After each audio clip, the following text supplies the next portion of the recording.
Good Friday morning, guys. My name is Jerry Miller, and this is Real Talk with Keith Smith. It's great to be with you on a fantastic Friday morning in downtown Charlottesville. A little crisp in the air.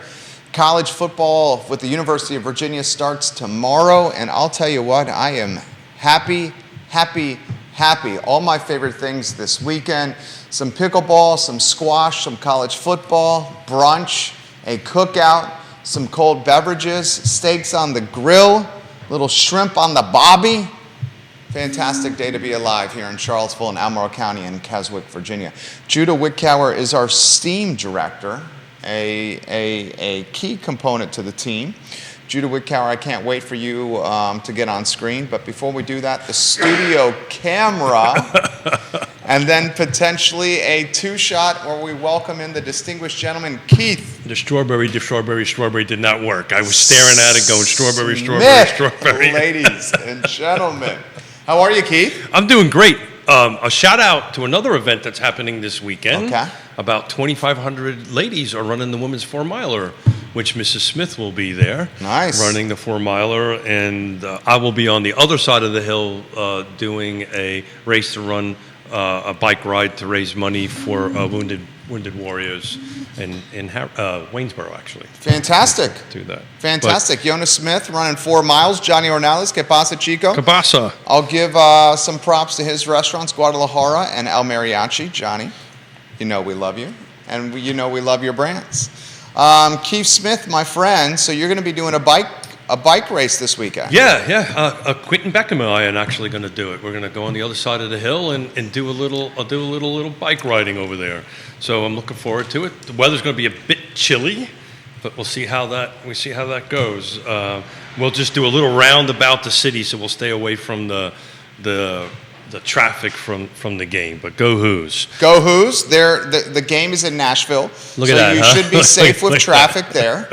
They are 28-point underdogs. I probably should have known that before I opened up my mouth. They're 28-point underdogs last time I checked. As you can tell, I'm not a football. I don't.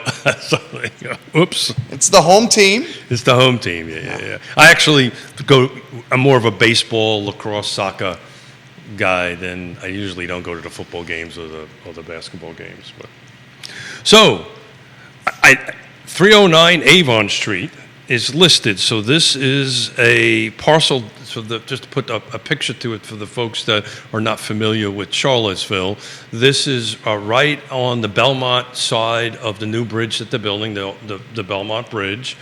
For those who have been around for a while, this is the old Spud Nuts property. It's about an acre. Hold on a second here. It's currently the pie chest. It's currently the pie chest on that. So there's a couple of parcels. There's 309 Avon Street and 711 Levy Street. It's about an acre and a quarter, somewhere around there. It is currently leased. But the reason I kind of wanted to talk a little bit about it, I actually had a client, we're looking at it for a potential purchase. And it looks like it's probably not going to happen. And I wanted to talk about why it's not going to happen, because even though some variation, in my opinion, of this preliminary draft, zoning rewrite, I believe is going to get approved, and I believe it's going to happen by the end of this year on that end of it. The likelihood of that having some sort of quick fix to either housing affordability or create a large influx of either people or more units is pretty minimal. Because even if you have the zoning ordinance that says, hey, look, you can do this, and I've talked about this many a times, there are so many other pieces of the puzzle that have to either line up before or after. In this case, it's before, right? So there's a little bit of a donut hole in this property, which is the old, it's where the, if you're familiar with that corner, there's a tailor or a seamstress, I can't remember which one it is on the corner, so you don't actually have the whole parcel, the whole corner there. But the reality of it is it's under release for 5 more years. So either the lease has to be bought out, which is probably not going to happen, right? Or somebody's going to have to buy that or purchase it for $1 million something. He's talking the pie chest. He's talking and the surrounding property.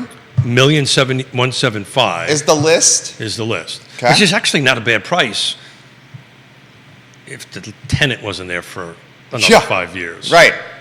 So the reality of it is, Tomas is a friend of the program. yeah, and it's just the reality of it is, I'm just talking, how this is going to impact housing. So the fact that it gets adopted, this is like a primo corridor. It's called an entrance corridor property.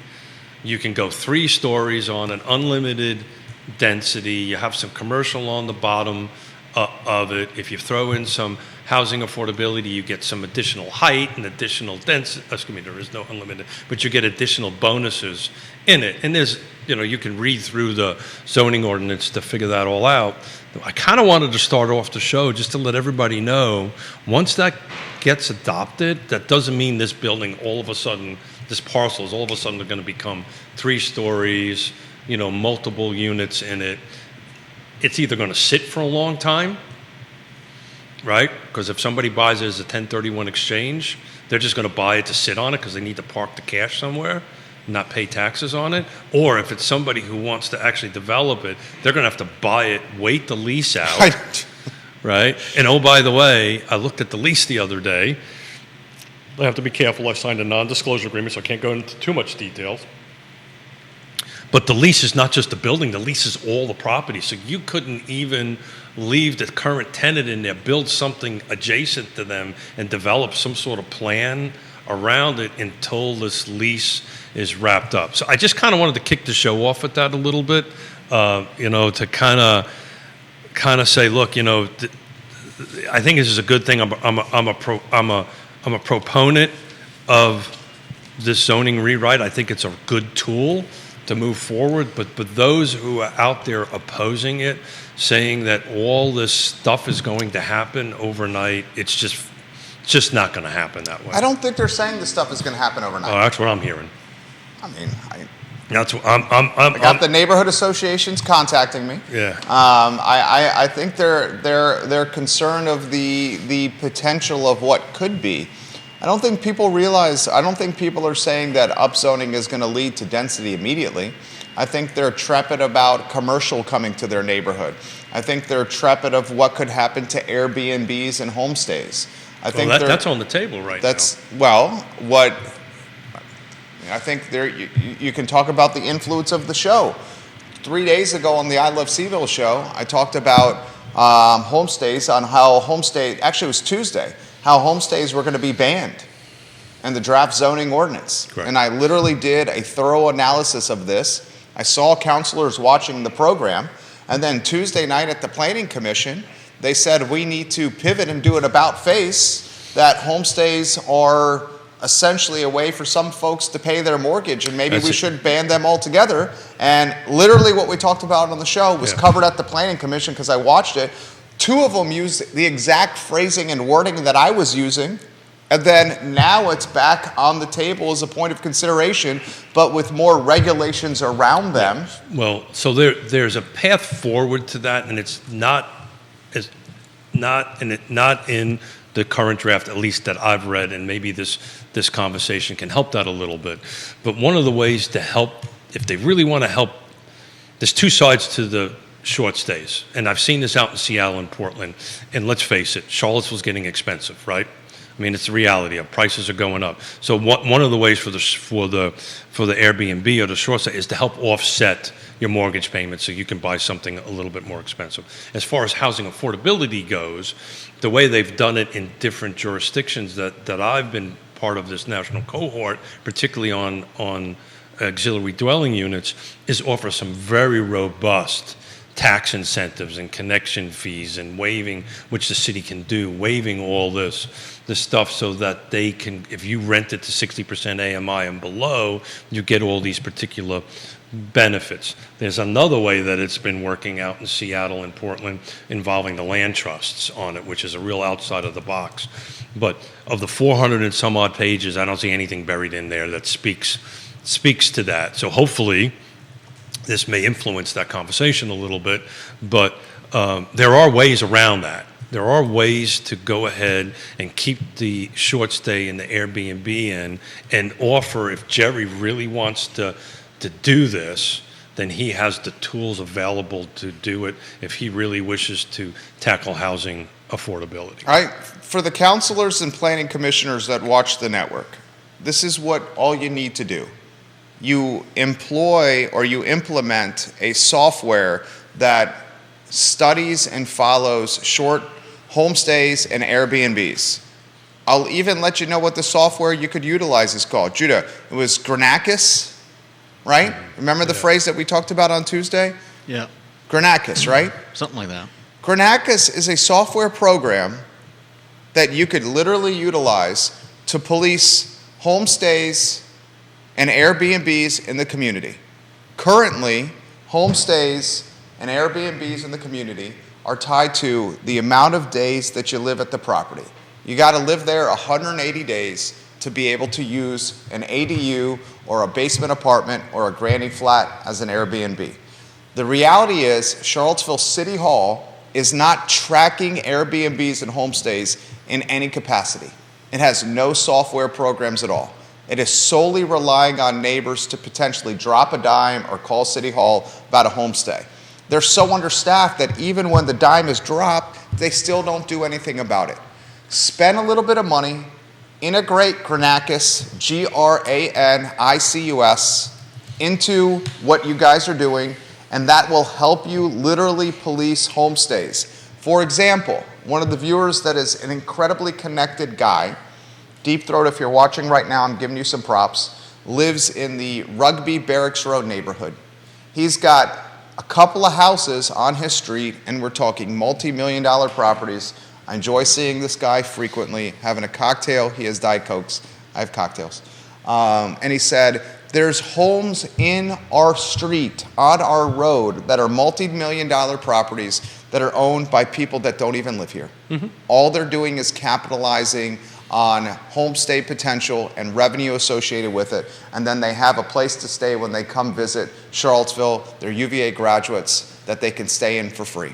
Use the software Granicus to watch and study what's happening, and then that'll give you data that you can track for your policing efforts. Yeah, it'll bring income is what it'll do, because then these particular properties that you're discussing right now will all of a sudden now be taxed appropriately, will be billed appropriately, but no. That's not what would happen. These properties that I'm referencing would no longer be allowed to be homestays or Airbnbs because the people don't live there 180 days a year. These properties would come on the market as for sale inventory, helping the inventory shortage that we have. Well, these folks don't even live here. Yeah. So one of the things about the current Airbnb or the ADU requirements is you basically have to be owner occupied. Neil Williamson says, Jerry, you're right. For what it's worth, Albemarle and other localities utilize Granicus for homestay enforcement. Yeah. Charlottesville City does not. Yeah. Does that make any sense to anyone that's watching and listening to this show? And I'm pretty sure the cost on that is not astronomical. The cost will pay for itself many times over. Yeah, that's exactly right. Yeah, so look, I wanted to kick off the show, see if we can get a couple of case studies to take a look at it. You know, I'm rather vested in ADUs around the country and locally. As you know, the city sent me out to Portland and then never bothered to ask for a report, by the way, back in. Literally sent me out there, sent a group of us out there and never ever asked for a report. Sounds like local government at its best. And I've multiple times have said, look, I'd love to go ahead and give a presentation. It just never happened. But one of the things that came out of it is the tie-in between the land trust and that. And it's a little complicated to explain on a talk show, but there are paths there. So you're talking post, right? I'm talking pre. There are paths there that can be written into the ordinances to help housing affordability, but you've got to incentivize it, right? And at the moment, I may be wrong. I'm on my fourth reread of it, and maybe Neil can jump in at it. Neil's watching. STRs are not off the table, Neil. They are not off the table. I'm going to send you a link here with Michael Payne and the city councilors saying, look, we made a mistake. We got to backtrack. I'm going to tag you in the comment here where Michael Payne is literally saying that they are not off the table anymore. This is recent recent news within the last 17 hours. We'll talk about it this afternoon at 12:30 p.m. Tagging you here and sharing the link. Yeah, so there are all these little things that have yet to be done. So, I'm anxious to see how this goes in the next 30 to 60 days. I think this is going to start being tweaked a little bit more. Hopefully, short stays will kind of get back on the table, but they also probably need to figure out a way to incentivize folks, and maybe they can reach out to us and we can help guide them a little bit on it, because it is working out in the western states that I was part of. Someone who owns a house in Charlottesville, for example, let's just say a homeowner in the city of Charlottesville.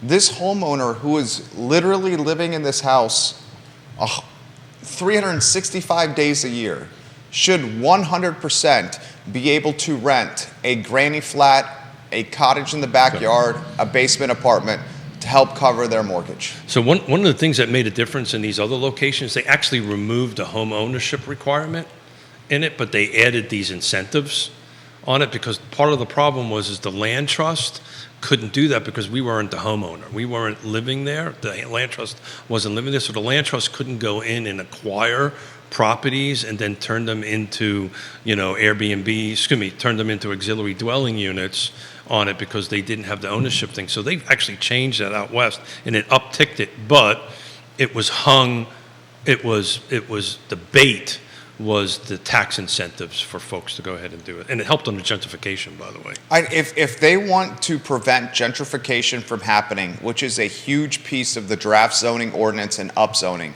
they need to allow homeowners to rent a portion of their house in an Airbnb or short-term rental fashion.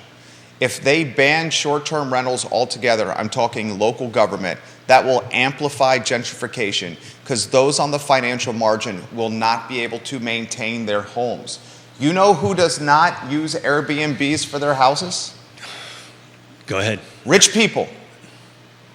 Rich people don't take their personal residences and invite strangers in for pocket change. Because they don't have to. Obviously. You know who utilizes short-term rentals? People that have to. Folks that have to pay their mortgage. Yeah. So one of the things that was also found out west and in Minnesota and stuff like that, there has to also be the support of helping folks that don't do this for a living, don't rent for a living, because what was happening, there was foreclosures happening, because people would invest, as we talked about, if you were to build an ADU in your backyard, it's 150 to 200 grand. It is not cheap to go do. They were borrowing money against the house that was paid off on it. Then they were renting it to people, because they didn't hire Suzanne Reel from Ally Property Management. They managed it themselves, and the people weren't paying them. Then all of a sudden now they're caught in the landlord tenant laws, and they couldn't evict them out. And the bank wanted their money, and they couldn't pay it. And there was actually foreclosures happening. It wasn't a lot, but there was just enough for it to cause some concerns. Henceforth, why the removal of the owner-occupied happened, so some of these nonprofits can come in and actually do it. But that was a thing. That happened for a period of time before it got reworked, for lack of a better term. Viewers and listeners, thoughts on the feed. Vanessa Parkhill, Jamie Turner, Bill McChesney, the realtors watching this program. Your thoughts on this topic, ladies and gentlemen. We will relay it live on air. Judah, on Tuesday show, we literally said banning homestays and short-term rentals would have a catastrophic effect to those on the financial margin. Do you remember that? Yeah. Tuesday night at the Planning Commission. And I'm telling you, it actually happened. Tuesday night on the Planning Commission, they changed their minds. We did a show on Tuesday, and Tuesday night, they changed their minds. Now homestays are literally back on the table. They're just going to police them a little more stringently, which they should have been doing all along. For so long in the city of Charlottesville, homestays and Airbnbs were the Wild West. They literally did not police who was having Airbnbs or short-term rentals? Well, that's no different than around the university, right? In the city of Charlottesville right now, you're not supposed to have any more than 5 unrelated people. Sarah Hill Buchensky, 100%, exactly what we're saying. Remove the. I don't agree with your comment about remove the owner occupancy rule. I do agree with your comment about get the software tracking program. I think homestay should be tied. You got to remove the owner occupancy. I don't agree with that. And why is that? Why would you remove the owner occupied for short-term rentals and Airbnbs? Because so let's say you're a developer, for-profit developer, right? And you want to, and this all gets adopted, right? And you want to go ahead and do housing affordability. Let's assume that's what you want to do, right? Well, unless you own it, and you buy one unit in Belmont or something, and you want to do something in the back, and you have to physically occupy it to go ahead and do this. It really holds back the ability for housing affordability. But it has to have some teeth to it. If you're a developer and you're building housing, build housing for rent that's on a 1-year lease. Yeah, well.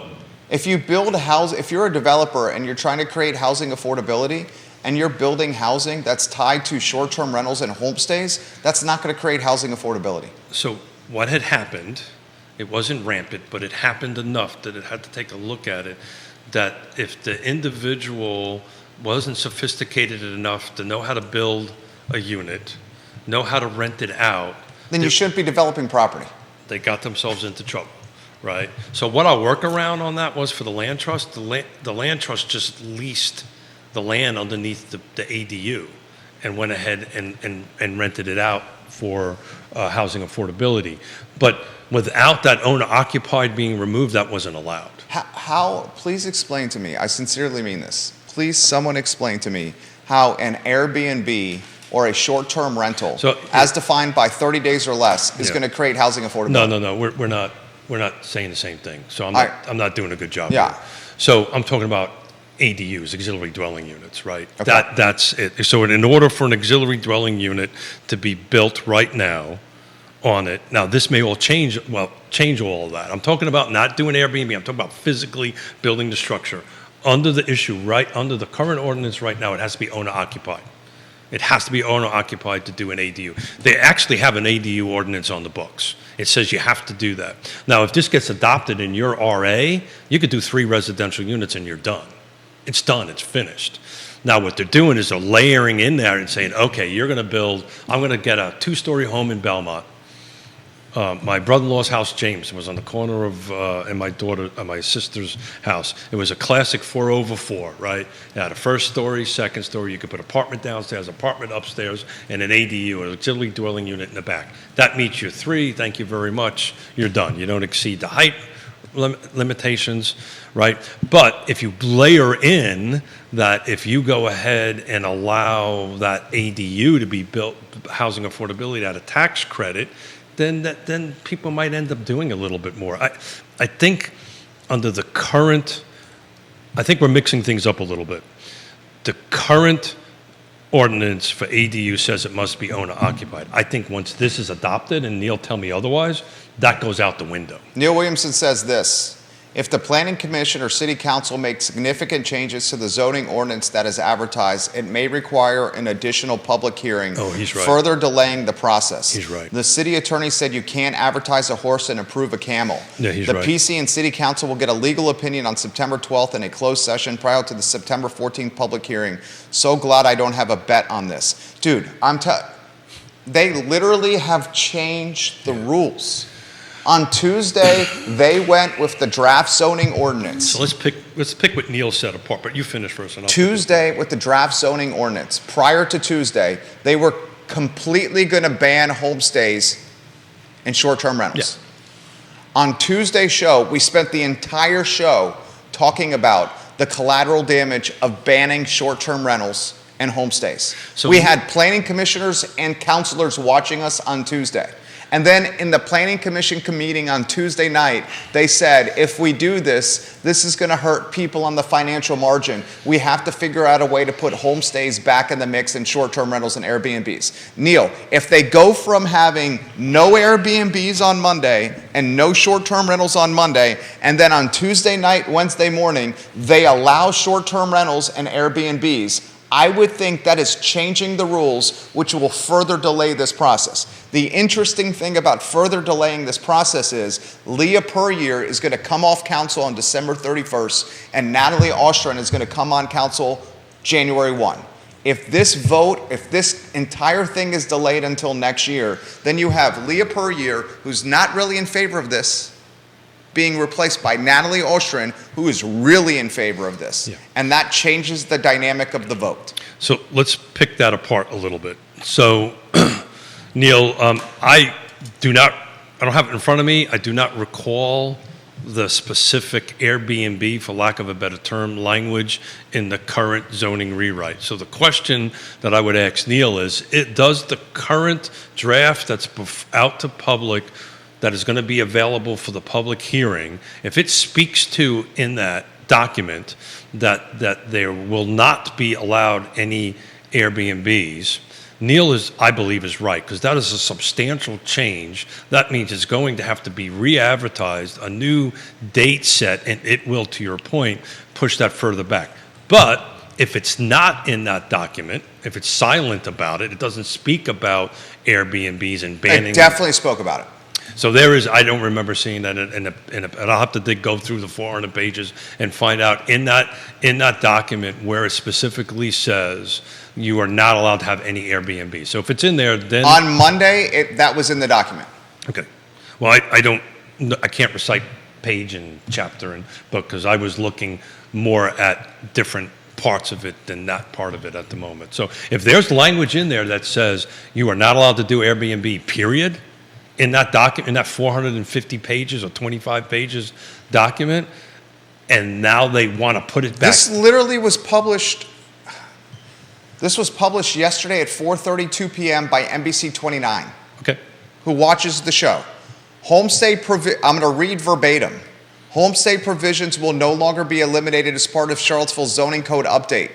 In the city's consolidated draft released earlier this month, there was a blanket ban on short-term rentals. Okay. Now it is back in the new code, but maybe not for long. Homestay regulations refer to whether people can rent out a portion of their home for someone else to stay in, such as Airbnbs. So I wish... Even though the new code will not have a ban on homestays, property renters should expect new regulations coming soon. Here's what Michael Payne said. Quote, he said this Thursday, he said this yesterday. About 30% of auxiliary dwelling units right now are already Airbnbs, sure. And the concern was that trend would accelerate and you wouldn't even see housing open for residents, it would just become Airbnbs. However, if you just had a blanket ban, then you would be stopping the people who are living in their home and renting out a unit and being able to help afford their mortgage or property taxes or other expenses. That's literally almost verbatim what I said on Tuesday. And he watches the show. He also says, if you could really target it so people who are living in their home are still able to rent out a portion of their house, but you're able to avoid the dynamic of larger company or investors buying up a ton of properties, then that's a good thing. Also what I said on Tuesday. So they're changing the rules. Yeah. So I made this comment, I believe it was in a group text that you and I were part of. So the great thing about the FLUM, the map, is the way they got that set up, you can actually type in an address and it pulls up the information. I really wish that they would have had this ordinance set up more like the Muni code that they have, where you would type in, Airbnbs or short-term stays, and it would take you literally to the section within the document, because now what you need to do is peruse 400 pages and find this language. So I don't know Neil Williamson confirms what I just said. Okay, so and what I said on Tuesday. It's buried he says in there. it's on pages 3 through 8. Got it. There you go. That's what I'm looking for. I have I'm not going to call it photographic memory, but it's right there. Yeah, I believe it. He says the current draft, which will not be updated prior to the public hearing, does state that short-term rentals are prohibited. Yeah. Pages 3 through 8 on the use chart. I'm looking He at it then right now. says, is this a significant change in terms of the size of the zoning ordinance? Page 3 through 8. He says, Keith, look it up. I'm looking at it right now. So do you see what they are doing?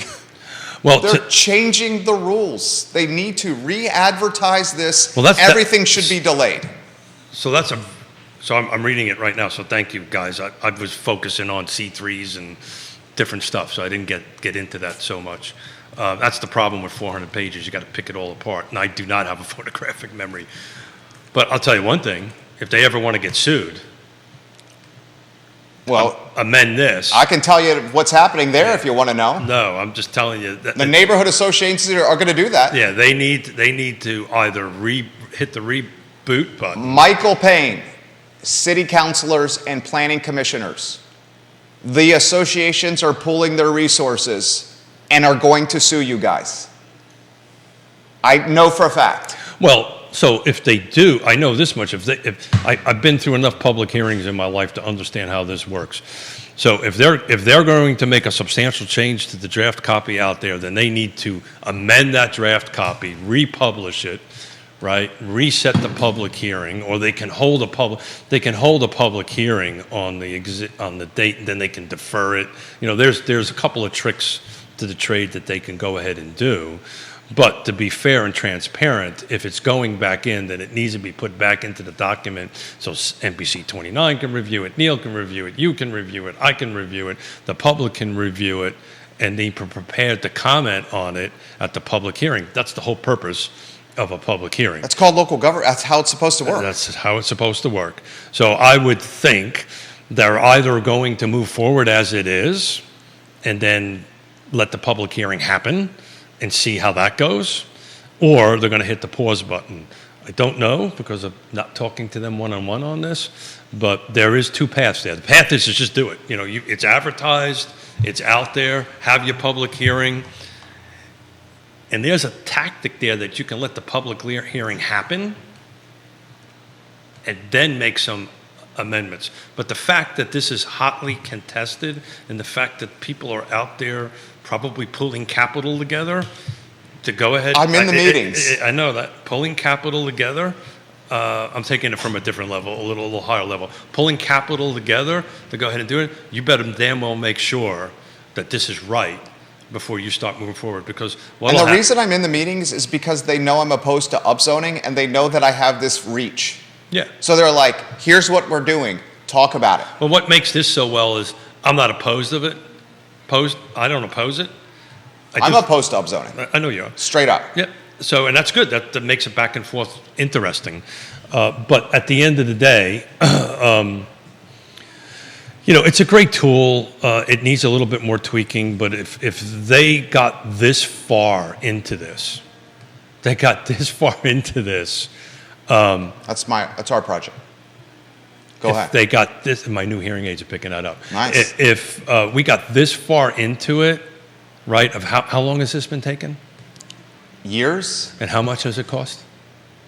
A ton of money? Yeah. And now we're down to, oops, we probably shouldn't have taken it out. Now we got to put it back in. And if that's what I'm hearing. They literally are changing the rules in the bottom of the ninth inning. Yeah. This is like two baseball teams playing in the World Series in Game 7. The score is tied 4-4. A guy comes up to bat with 2 outs in the bottom of the ninth inning. He hits a home run, and they say the home run doesn't count as a run. So, high level, I'm a proponent of rewriting the zoning ordinance. What I'm opposing to, what I'm in opposition of, is exactly what you just said, changing the rules at the last minute. That is not right. Regardless if you're in favor of it or not, it shouldn't be done. So they either need to stand on the draft that they have before them and go through the planning, go through the public hearing so people can actually offer comments, then they can move forward through the process. But if they're going to change it, before that meeting, I think they're crossing a line. The local newspaper is watching the program here. Neil calls it institutional inertia. Yeah. He also says the public hearing will happen and lawsuits also will happen regardless of how they approve it. I know the lawsuits are going to happen. Yeah. Well, that's standard operational procedure. It happened in Arlington, right? They adopted they called it a missing middle instead of rezoning or zoning rewrite, but they adopted it and immediately went into lawsuits. So again, if there are folks out there, because I'm in different circles apparently, that think that this is going to happen rapidly, and is not going to happen rapidly. It's going to require very specific properties that'll happen. There's one that I sent you earlier that the land trust is looking at that is an RA property that we're going to do it for affordable, which will then allow us a bonus density above 3. Why would anyone think that more density would happen immediately when the density hasn't even been built? When the density hasn't been permitted? When the tap connections are not there? How long does it take to build an apartment complex? Oh, that's the easy part. The approval part of it, exactly right. Who would think this would happen immediately? Look, we're on our third year on Nassau Street for the land trust with people in it, and I still can't get the bond money back yet for the utility connection. Do you want to talk about that? With your dad as the investor with the bond money? How long, can we go to a 3-shot? Yeah. How long did it take? Has your dad gotten the bond money yet? You'd have to ask him. I don't know all the details. Well, it's been a while was it since years? I talked to him about it. Was it years? So It was. I mean, they went out of business. Yeah.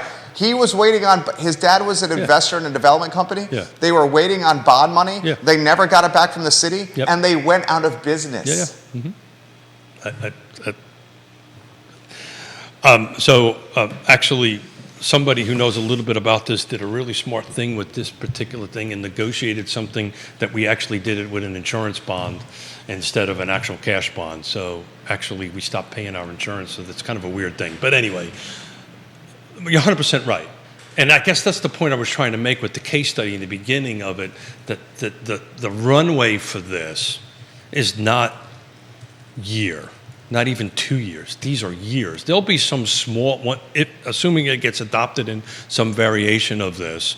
There will be some small onesies and twosies done on it, but you're not going to be seeing these huge multifamily units getting built in a rapid pace, just because the back end of it.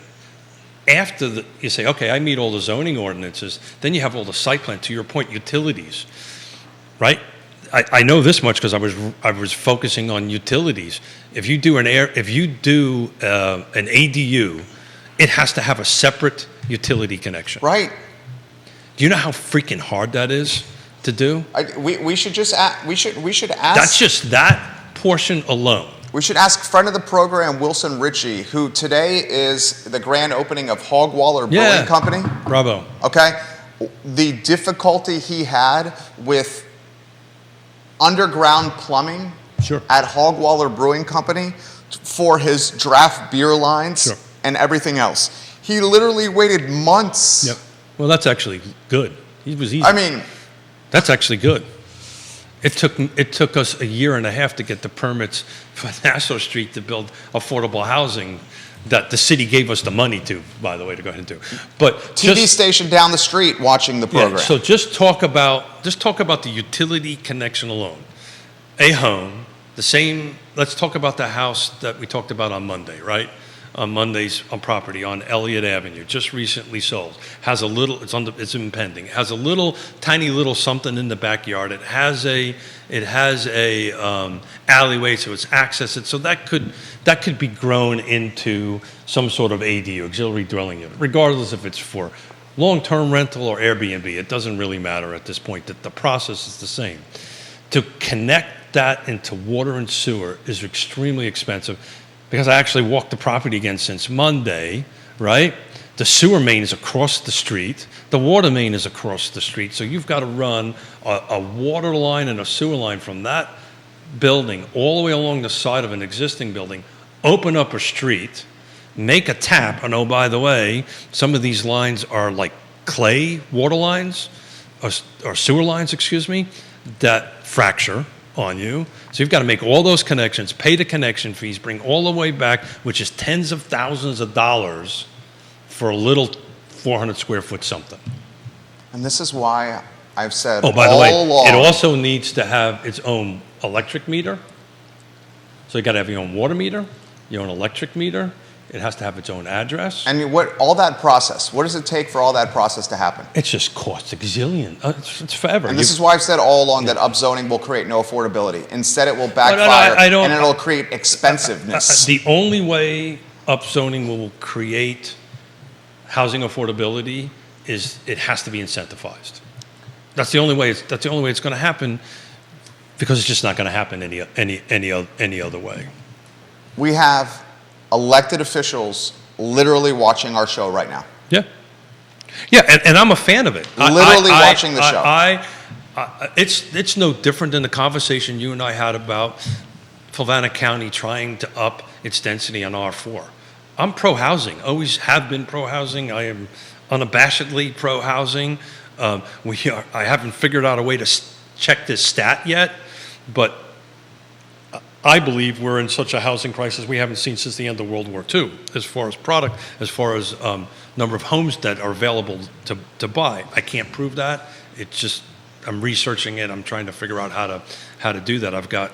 When I'm next week in DC, I'm actually sitting next to a couple of the National Association of Realtors folks that are statisticians. I'm going to be asking that question of them if they can help me out on it. But upzoning density for an R4 in Fluvanna County that only affected one piece of property was a waste of everybody's time and money. Total waste of everybody's time and money. This whole process. You know what upzoning, rezoning, and the draft zoning ordinance are going to yield? They're going to yield massive lawsuits from wealthy homeowners and neighborhood associations that are going to tie up Charlottesville's resources, that are going to cost Charlottesville City Hall so much money to litigate and manage in court. They're going to tie up developers.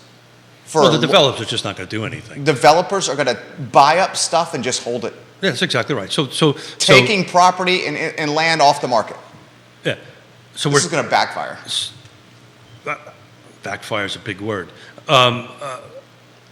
We're saying the same thing. That's what I wanted to start to show off and use this as an example, that this is a prime piece of property that fits all the boxes, all the zoning boxes, right?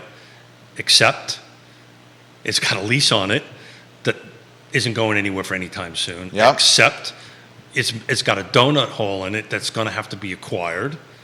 Except it's going to take forever to get through the. So before the developer can do anything, how long is he going to have to hold the land for? Well, I don't know if the developer is going to do anything at all, because if you can't fix those two problems. If a developer were to buy that property, can you put it on air? If a developer were to buy that property, how long before they could even crack ground? First of all, you got to wait for the lease to expire, so that's 4 years. Okay. Or 5 years, I think, whatever. I can't remember. So 5 years. 4 or 5 years. Then you got to go through the approval process. How long does that take? Oh, it'll be a couple of years. For sure. So you're saying that property, which Judah's putting on screen, 4 to 6 years. 6 years. 4 to 6 years. If you're a businessman and you have to have the carrying costs of 6 years before you crack the ground, right now, what are you going to do with the property where you crack ground? The only play for this, if you want to acquire it, and the conversation you and I are having live is exactly the conversation I was having with my client, right? So if you've got a 1031 exchange, right, you've got $1.175 million that you've got to do something with. Not a ton of money when it comes to a 1031. It is not a lot of money. Not a lot of money. It's actually very low. Very low. Extremely low. Very low. I can 1031 this building 4 times and buy 4 of those. Yeah. So the play would be, which is not helping the development of it. So I got $1.75 million, whatever the number is, that I want to do something with, 1031 exchange. Hey guys, I'll pay that in cash. I'll call in 2 weeks. You leave the tenant in there. And then you have to do nothing with it for 6 years. Oh, it just sits forever.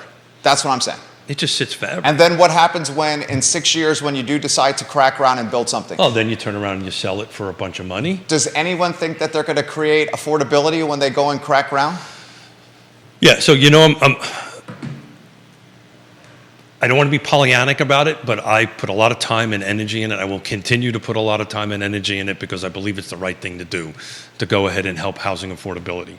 But to be practical about it, and that's what I wanted to kick the show off a little bit, to be practical about it, this is the prime piece of property to do what they say, whoever they is, that the zoning rewind, and it's not gonna happen here unless somebody walks in and offers. You buy it for, and the math will never work. You buy it for 1.175. You go to the gentleman that's leasing it, pay 2 or 3 times the value of the lease to buy them out. Now you're multi-millions of dollars into it, and it's just the math won't work. So Neil once said, this is going to go by property by property by property, and that's the point I'm trying to make, right? We talked about on Monday a property that's off the table already. This is what's that? The Elliott Avenue? Elliott Avenue is off the table. That $600 and something thousand house, which by the way I owe you a bottle of bourbon because you were right. What are the age of the people? I promised I wouldn't talk about it. I just owe you a bottle of bourbon, and we'll leave it at that. So the reality of it is, and maybe I'm couching the terminology in the wrong way. He's talking about Seth Batten's listing, the remodel he did. I'm couching it I'm using the wrong language, but your language is probably better. If it gets adopted as it is right now, regardless of the Airbnb debacle, it's minimum 5 to 10 years before you start seeing some sort of. Do you know what City of Charlottesville did with this draft zoning ordinance and upzoning? Well, I have to tell you, I have a very close working relationship with all the elected officials. I see Lloyd every day. And I talk to him every other day. And I respect what they do, because what they do is very difficult, right? I know that firsthand. That being said, I don't even think we put this on City Council. We put this on the folks that push draft zoning ordinance through. We put this on the shoulders of livable Charlottesville. So that being said, from a practical perspective, they can't change this. They're going to have to go through the public hearing process and then see how the process goes after that. But, this is what City of Charlottesville if they're did. trying to if they're trying to change something in the ninth inning, that's not good. That's what they're doing. Yeah, that's not good. This is what the draft zoning ordinance created. This is what upzoning created. Want to know what it created? It created fear. Yeah. It created a frenzy. It created unknown and uncertainty. And that fear, frenzy, unknown, and uncertainty drove up real estate prices in the city of Charlottesville and in HOA neighborhoods in the urban ring in Albemarle County. Well, time out. I proved to you that HOAs are always higher, and they will continue to go higher. They're going higher of late. Of course they will. Yeah, and it's because of this. Well, it's also because there's nothing to buy. So why is there nothing to buy? Well, there's nothing to buy because we never approved enough projects, enough homes to be built, and we've got about 5 to 6 million nationwide units that we have to come over. And that's my point of why I think we are at a point where just after World War II, as far as units to be bought. The difference is after World War II, there was no zoning ordinance. All the DZO created was a brand and perception. Well, you're a brand and perception problem. guy. And that brand and perception problem created fear, frenzy, and uncertainty. And that fear, frenzy, and uncertainty impacted dynamics of the housing ecosystem. Got it. So how, Jerry, are we, or maybe we don't, what is your solution to the fact of no inventory? If this isn't it, so we're not going to, we're saying, for the sake of a conversation, for the sake of a talk show, I don't think the citizens of Albemarle and Charlottesville want more inventory. Oh, but Jerry, they don't want it. Jerry, that's like a duh. Charlottesville and Albemarle counties. All you got to go to is attend a single meeting, and you know that. Charlottesville and Albemarle counties, large majority of their taxpayers. Greene County, right? I'm going to let the cat out of the bag here. Greene County, right? We talked about the terraces yesterday. And it's not the terraces. The new project. It's not called the terraces, but that's okay. I'll call it up. Go ahead. It's in Greene County. It's called Blue Ridge Meadows. Okay, we didn't talk about that. It's Blue Ridge Meadows. It's 500 units in Standardsville, right? By right, you can build 500 units in there. The developer, the applicant's trying to do a PUD, build the same amount of units, but put a diversity of product in there, right? Townhomes, that kind of thing. And I would put it at a 60-40 chance of failing, right? And so what's going to happen, because there's a very vocal, small number of people that are saying, well, if you shoot down the rezoning, the developer is actually trying to do the right thing, which is it's just mind-blowing that I think it's going to get shot down, right? The town's got to connect, the county's got to connect water and sewer to it. They've got to allow it to get built. It's by right. It's going to be roughly 500, very close to 500 single-family detached homes. No open space, no amenities, no nothing. And it's going to get built, because guess what? There isn't around. Greene County's north of $400,000 right now in the median sales price. If I can put 500 lots, single-family detached lots, somewhere in Greene County, close to Stanley, they would sell all day and twice on Sunday. Twice on Sunday. And the people that are opposing it actually think that's not going to happen. And if you've got a housing shortage, in my opinion, that we haven't seen since the end of World War II, what world do you live in to think that somebody isn't going to go ahead and do it by right? It's just crazy. People that are opposing this will probably win, because it's a political football. Nobody wants to touch it. They are not going to get a park. They're not going to get a water line extension. They're all these things that would have happened under a rezoning. They're not going to get, but they'll get 500 houses in the middle of their town, for sure. If taxpayers and residents don't want more housing, then they just have to pay for it. If taxpayers and residents don't want more housing, shouldn't we listen to the taxpayers and citizens? Yeah, well, this particular case in Greene County, they're getting 500 no matter what. And the lack of... The government shouldn't ramrod more housing when the people that elected them don't want more housing. But is it really all the people?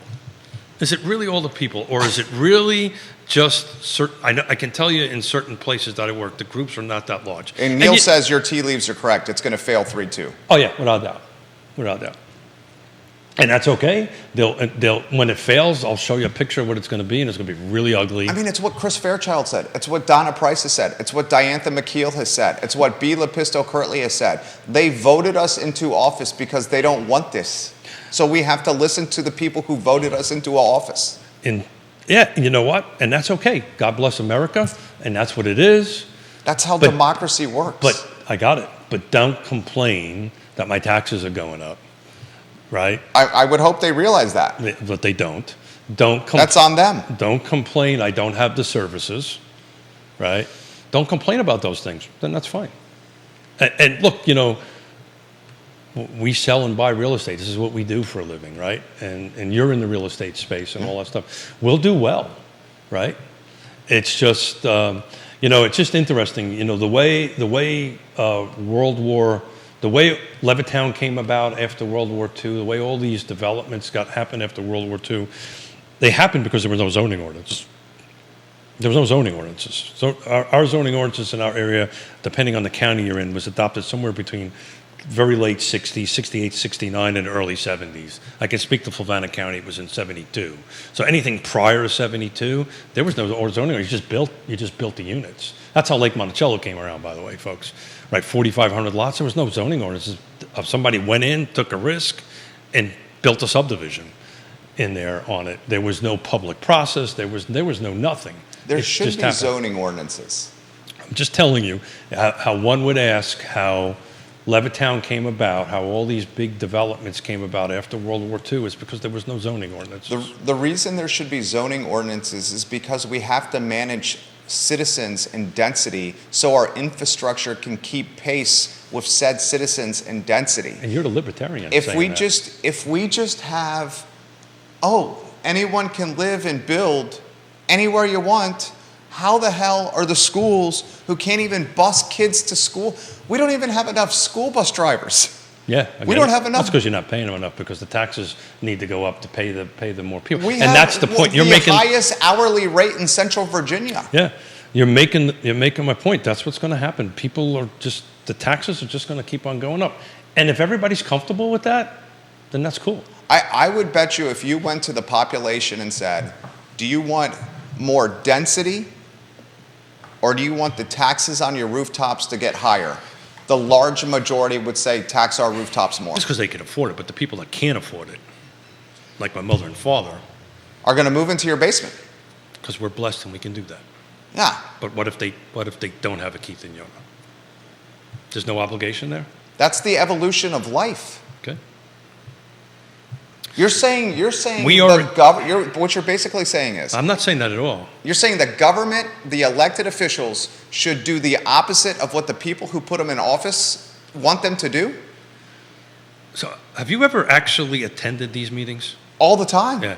So it's not a huge number of people. So in Greene County right now, it's about 20 people that are vocal. Neil, how many people live in Greene County? I can tell you.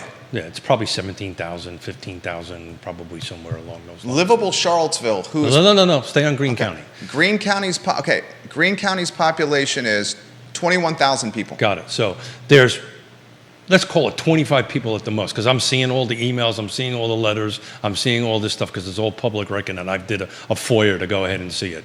So there's about 25 people. That are against it. So there's 25 people that are vocal against it that's going to impact, I can't do the math, but let's call it 19,000 and some odd. Okay, people. I'll give you the opposite of that.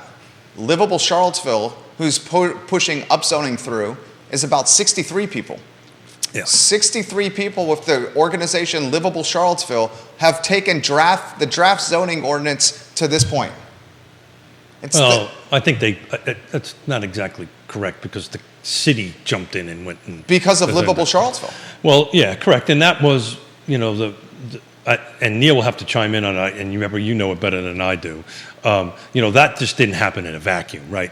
Livable Charlottesville probably petitioned the city, but there's a lot of money. Somebody had to allocate this money to go ahead and do this, and I believe there was a vote on the city council. Livable Charlottesville pushed council I got it. to get this going. Then council allocated the money. Yeah, got it. So to your point, if you want to continue this discussion about doing the will of the people, the council at the time, which isn't the same council as now, by the way, the council at the time got elected, voted to spend the money to get us this far. Council at the time was the Nakiah Walker regime. I get it. I would say that was an anomaly. But the process was as you outlined. Somebody went in and did it.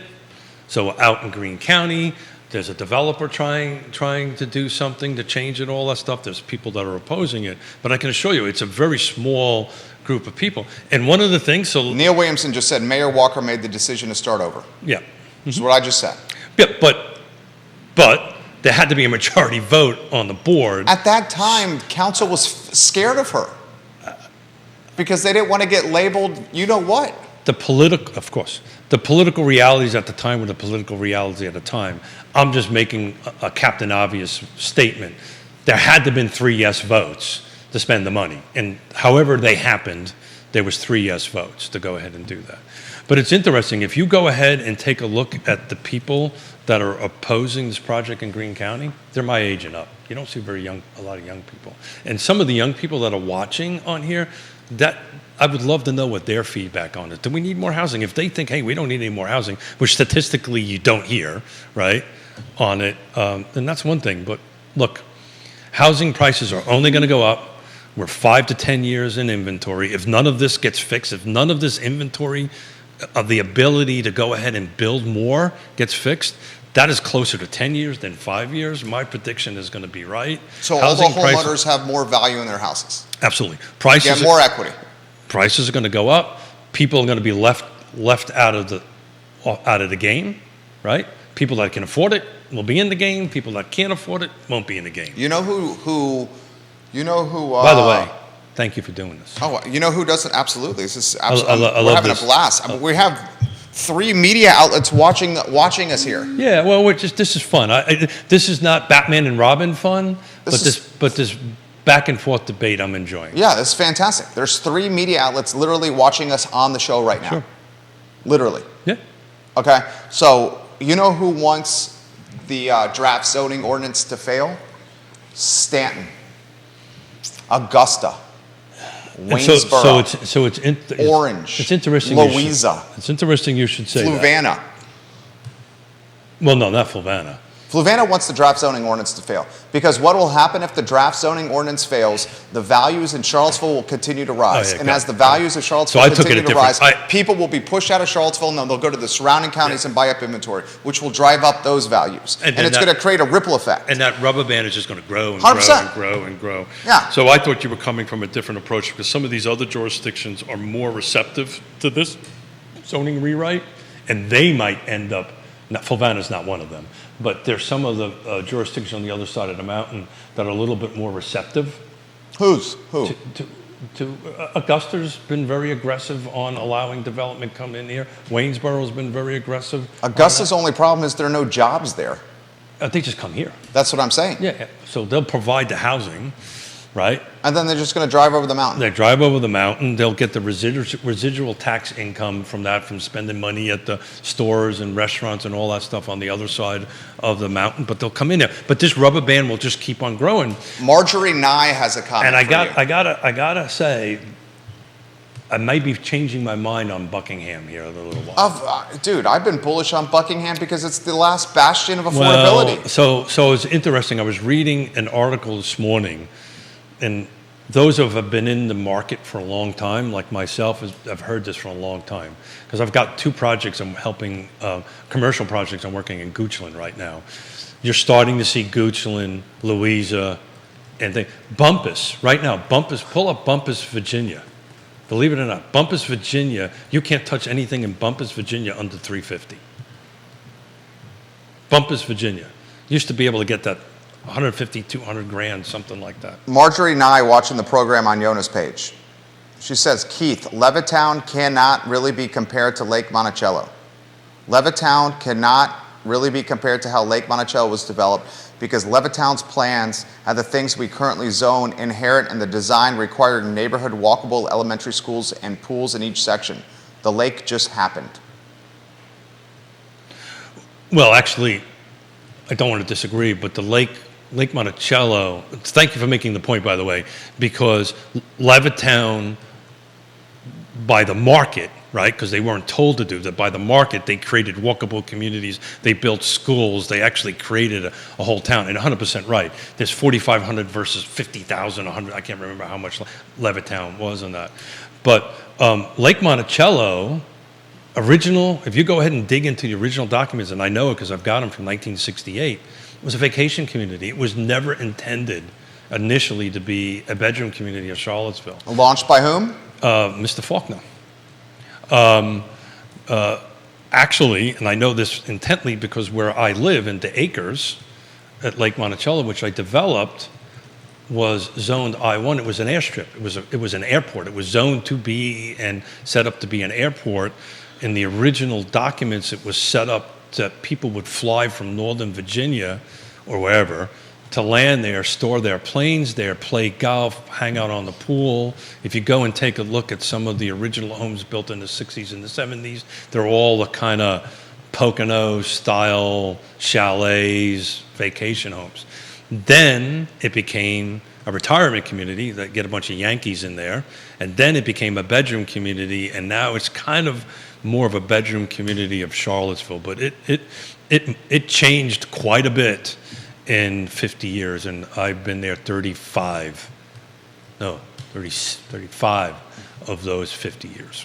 Jamie Turner says part of Bumpus Thank you for the comment, by the way. Jamie Turner says part of Bumpus, Keith, is Lake Anna, which is why it has exploded. Yeah. Mm-hmm. Well, shout out to Neil. I mean, Lake Anna and all that, what is it, 10 million? Is it 10, how many billions of dollars that Amazon's putting in? 11 billion. 11 Amazon billion? Web Services. Yeah. Louisa County. Yeah. Another wonderful win for Louisa, a horrible loss for Fluvanna County. Right? But yeah. Fluvanna's not close to the interstate. No, it's not. Yeah, Fluvanna would never have gotten that. Yeah. Neil Williamson, for what it's worth, Orange County still has significant don't supersize Orange population cohort. So every jurisdiction around the country has this mentality. And you know what? And that's okay. And if that's where we're going.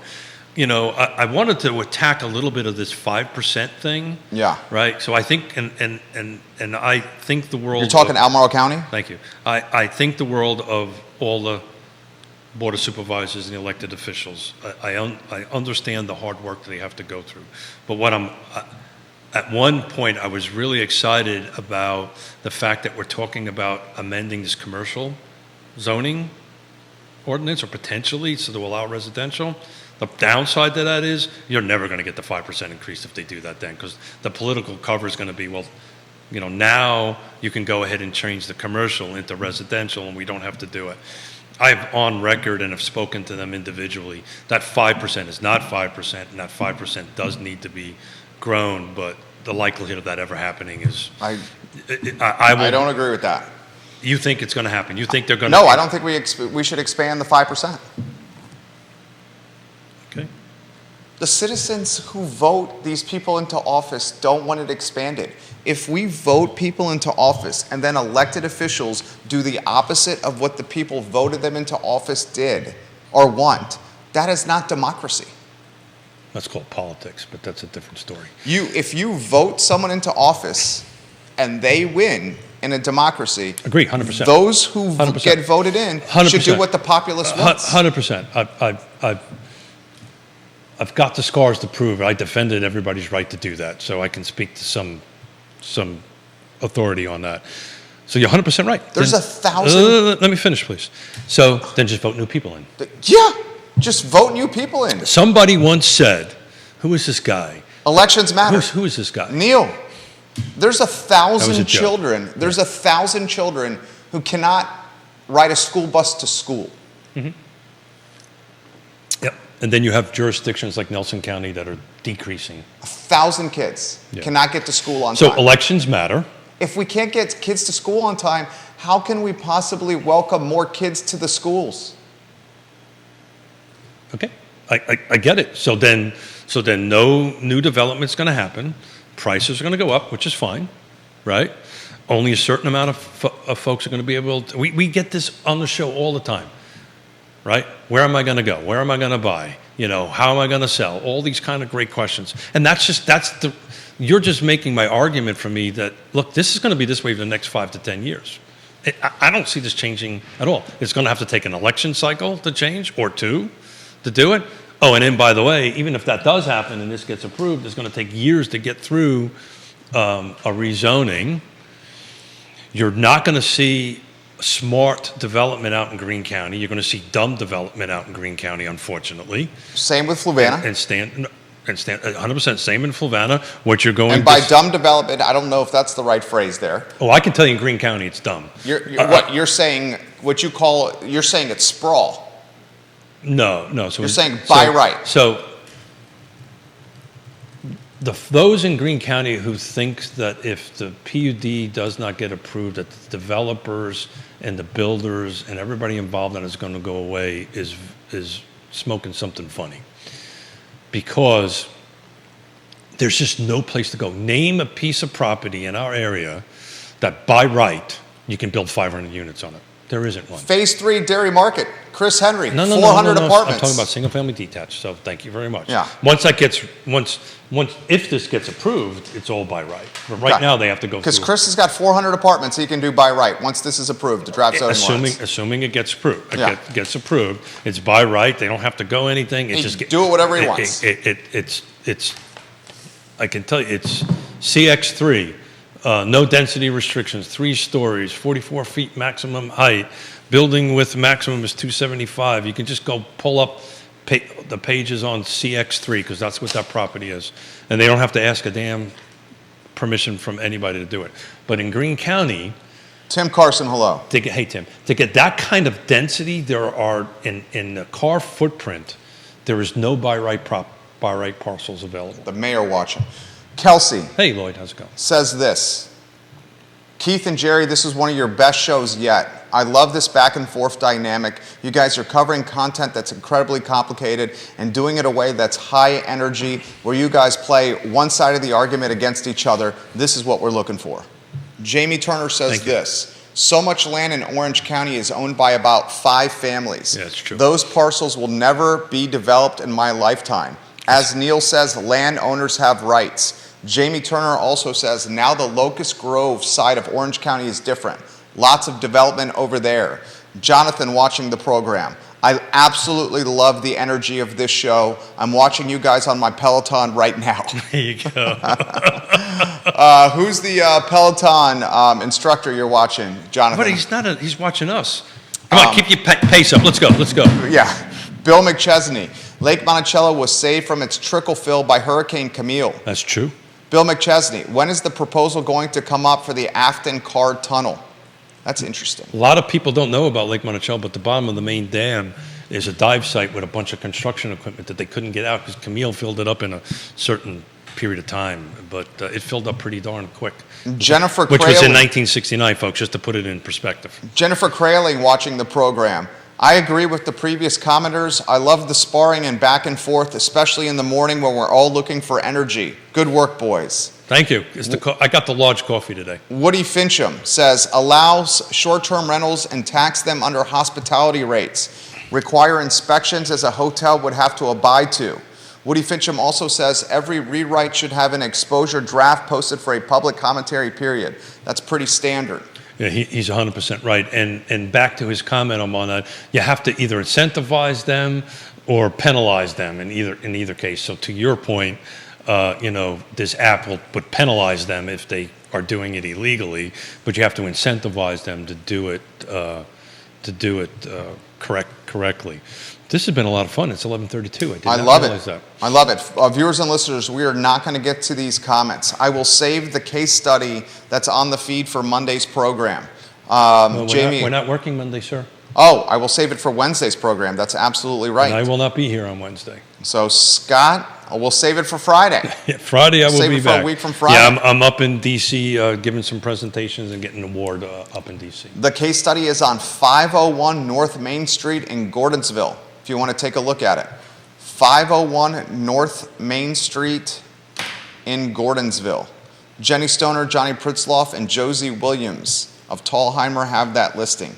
The Gordon House. Oh yeah, so that's the old assisted living facility, I believe, is what that was, on the corner just before the roundabout. As you're going north, it's on the left. Former assisted living facility for sale. That's right, the Gordon House. Yep. A redevelopment opportunity. We're talking 5 acres, ample parking, zone B2, providing flexibility for various uses. What jurisdiction is that in? Downtown Gordonsville. Yeah, but is it in Gordonsville or is it in Orange or Louisa? I'm not really sure what jurisdiction, or it's in the town itself. Yeah, it says downtown Gordonsville. Yeah. On the listing over there.